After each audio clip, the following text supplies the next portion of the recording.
In today's video, I'm going to teach you how to progress in Elden Ring Nightreign. So, the standard game in Elden Ring Nightreign is, by first going to the camp and prioritizing into becoming level 2. So, I like doing that a lot.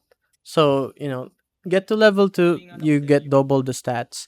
Then after that, go to Evergals or, complete castles and stuff like that. Have an optimized route. So that's what I like doing in the game to progress like really nicely, having optimized route and, getting a lot of levels and buffs and, weapons. So after that, you will reach the end of day 1, which is, the boss. My recommended level is level 8 or 6 or 7 is pretty nice. It's on the sweet spot. So, level 6, level 7 is pretty good for day 1. And, just defeat that first boss and proceed to day 2. And, for day 2, do your errands like get more flasks. I recommended 5 flasks. So if you visited Church of America, like right here, you will get additional flasks. But we have 4 here, but that's fine. We don't really need that much in this run. So we have 5, 5 flask. I think at the end of day 3 you will have additional more flasks. So just do that and you will progress nicely.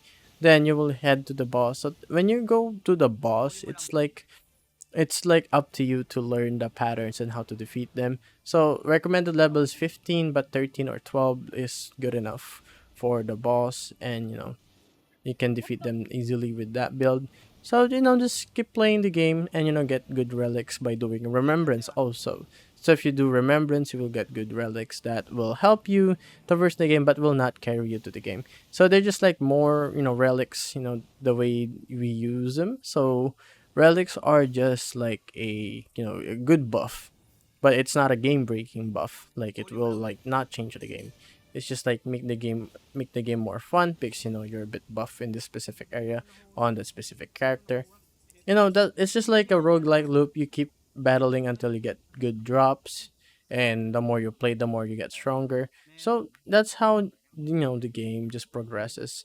And I like how that gameplay formula, because at the end of the day it's just Elden Ring, but condensed in 40-minute sessions, and they're pretty nice. So, you know then just focus on defeating Nine Lords. Have fun with your friends. Keep leveling up, and that's really it for how to progress in the game.